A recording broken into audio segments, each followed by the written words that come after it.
So times if you wait too long to do your sprinkler blowout, you get into a situation where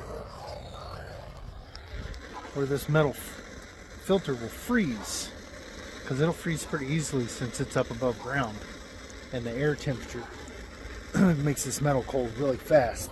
As you can see in here, this is ice. This filter was totally frozen, so now we're taking a torch and trying to thaw this out, because as long as there's as long as this filter is frozen, you can't get air to push through the system.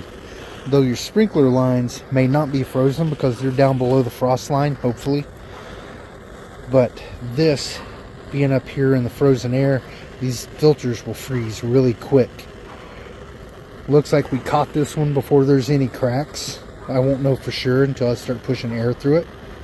So if you have this type of filter, this is one option you have, is to use one of these little hand torches to try to thaw your system out, if you're going to try to do it yourself.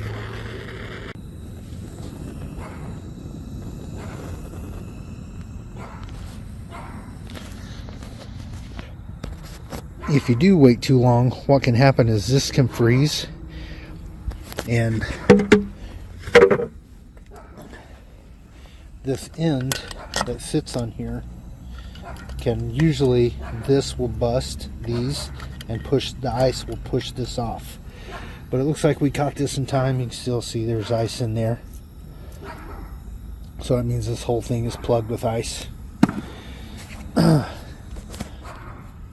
you wait too long and this happens, here's one of your options. I would not try this with a plastic filter. This is cast iron, so we can heat this up and try to melt this guy off.